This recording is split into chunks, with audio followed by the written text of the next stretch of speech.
South ఇండియాలోనే biggest sorry store మన Varahi silks మన విజయవాడ ఎంజీ రోడ్లో ప్రారంభం.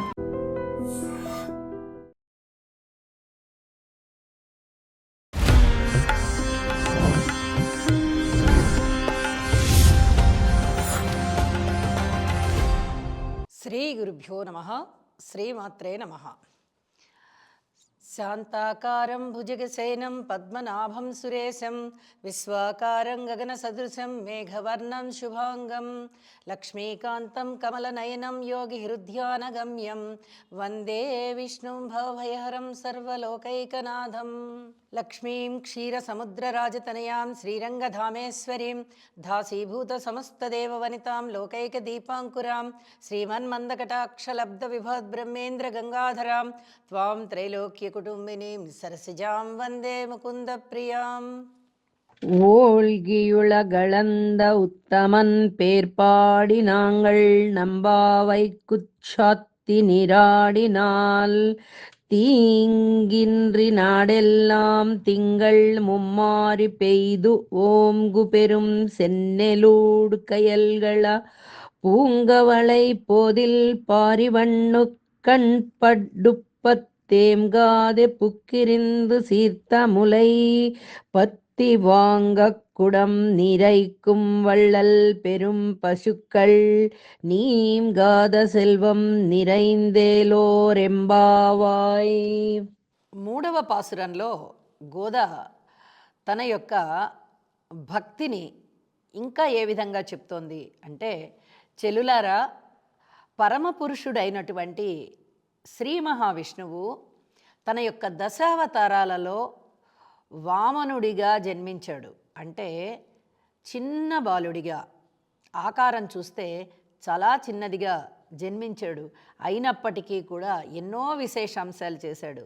త్రివిక్రముడిగా జన్మించాడు, ఎన్నో విశేషాంశాలను చూపించాడు. ఈ ఆకారాలలో ఉద్భవించినటువంటి ఆ పరమ పురుషుని యొక్క కీర్తిని గానం చేద్దాము. అలాగే ఆ పరమ పురుషుని యొక్క దయకు పాత్రులవడానికి ప్రయత్నం చేద్దాము. మన భక్తే కొలమానంగా భగవంతుని యొక్క పాదాల ముందర పెడదాము. మనము చేసేటటువంటి ఈ శ్రీ వ్రతము భగవంతుడు తృప్తి చెందే విధంగా ఉండాలి. తద్వారా ఈ దేశమంతా కూడా చక్కగా వర్షాలు కురవాలి. వర్షాలు కురిస్తే పంటలు పండుతాయి. పంటలు పండితే ఆహారానికి లోటు ఉండదు. ఆహారానికి లోటు లేదు అంటే జనాలకి క్షుద్బాధ అనేదే ఉండదు. దేశమంతా కూడా సుభిక్షంగా ఉంటుంది. అలాగే చక్కగా నీళ్లు ఎప్పుడైతే వాన రూపంలో నీరు కురుస్తూ ఉంటుందో, ఈ కురిసేటటువంటి వాన నదులు కానీ, తటాకాలు కానీ, చెరువులు కానీ, సముద్రాలు కానీ అన్నీ కూడా చక్కగా నిండుగా ప్రవహిస్తూ ఉంటాయి. చేపలు ఎగిసి ఎగిసి పడుతూ ఉంటాయి ఎంతో ఆనందంతో. అవి వాటి పుట్టిళ్ళు కదా. నీరు ఉన్న ప్రదేశమే చేపలకి పుట్టిళ్ళు. కాబట్టి చేపలు సమృద్ధిగా ఉంటాయి. భూమి సమృద్ధిగా ఉంటుంది. ఎర్రటి రేగడి నేల అంతా కూడా చాలా చక్కగా పంటలు పండుతుంది. అలాగే ఆహారం సుభిక్షంగా పండుతుంది. కొలనులలో పద్మాలు బాగా వికసిస్తాయి. పద్మాలు ఉంటే తుమ్మెదలు చేరుతాయి. తుమ్మెదలలోని మకరందాన్ని సేవించి తుమ్మెదలు చక్కగా విశ్రాంతి తీసుకుంటాయి. ఆవులు కుండల నిండుగా పాలిస్తాయి. అసంఖ్యాకంగా పాల కుండలు వెలుస్తాయి మనకి.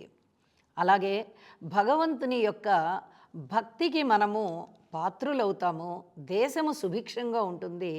దేశము సుభిక్షంగా ఉన్నది అంటే ప్రజలందరూ కూడా ఆరోగ్యవంతులుగా ఉంటారు. తద్వారా భగవంతుని ఇంకా ఇంకా సేవిస్తారు. ఈ దేశమంతా కూడా సుభిక్షంగా ఉండడానికి ఈ శ్రీవ్రతము మనము చేయడం ద్వారా దేశాన్నంతటినీ కూడా సుభిక్షంగా ఉంచామని మనము భగవంతుడిని ఈ పాసురంలో అర్థిస్తూ ఉన్నాము. అలాగే సంవత్సరం పొడుగుతా కూడా 3 వర్షాలు కురియాలి. ఎప్పుడైతే వర్షాలు సుభిక్షంగా కురుస్తాయో ఏ ప్రాంతంలో పండేటటువంటి పంటలు ఆ ప్రాంతంలో పండుతాయి. వరి పండుతుంది, గోధుమ పండుతుంది, చెరకు పండుతుంది. ఇలాగా ఏ ఆహారాన్ని ఏ ప్రాంతంలో స్వీకరిస్తారో ఆ ప్రాంతం అంతా కూడా ఆ ఆహార పదార్థాలతో సుభిక్షమయ్యి మనుషులు ఆరోగ్యంగా ఉంటారు, భగవద్భక్తిలో ఉంటారు, యజ్ఞాలు యాగాలు సక్రమంగా జరుగుతాయి.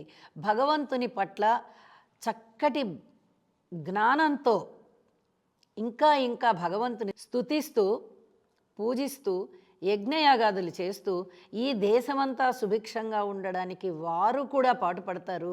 అలాగే ఆయురారోగ్య ఐశ్వర్యాలు కూడా కలుగుతాయి. కాబట్టి మనందరము కూడా ఈ శ్రీవ్రతం చేద్దాము. రండి చెల్లులారా, తెల్లవారుజామునే ఈ స్నానాన్ని చేసి, ఈ నదిలో చేసేటటువంటి ఈ స్నానము పరమ పవిత్రమైన స్నానము. పరమ పవిత్రమైనటువంటి భక్తితో మన మనసులోకి వచ్చినటువంటి ఈ ఆలోచనలు, ఈ సంకల్పము, ఇవన్నీ కూడా దేశాన్ని సుభిక్షంగా ఉంచేటటువంటి వ్రతము చేసేటటువంటి విధంగా మనము చక్కటి ఆనందంతో ఈ వ్రతాన్ని చేద్దాము. ఈ వ్రతాన్ని చేసి భగవంతుని యొక్క భక్తికి మనము పాత్రులవుదాము అని చెప్పి గోద ఎంతో హృదయంగా, ఎంతో భక్తిగా తన చెలులని పిలుస్తూ రంగనాథుని యొక్క సేవ చేద్దాము, ఆ సేవలోనే తరిద్దాము. అలాగే లోకాన్నంతటికీ కూడా సుభిక్షంగా ఉంచేటటువంటి ఈ శ్రీవ్రతము యొక్క విశిష్టతని మనము తెలియచెప్దాము. ఈ శ్రీవ్రతాన్ని ఆచరిద్దాము. ఈ వ్రతము ద్వారా దేశమంతా కూడా ఆయురారోగ్య ఐశ్వర్యాలతో ఉండాలని భగవంతుణ్ణి ప్రార్థిద్దాము అని చెప్పి ఎంతో భక్తి భావనతో తన యొక్క చెలులతో కలిసి శ్రీవ్రతాన్ని ఆరంభిస్తూ ఉన్నది. ఇది మనకి ఈ 3వ పాసురంలో చాలా స్పష్టంగా గోద యొక్క భక్తి ఎంత నిర్మలమైన భక్తి అనేది మనకి తెలుస్తుంది. చూడండి, తాను పూలని ధరించి, పూల మాలలని ధరించి, ఆ ధరించినటువంటి మాలలని తీసి భగవంతుడికి పంపించేది. ఎంత అమాయక భక్తురాలు గోద.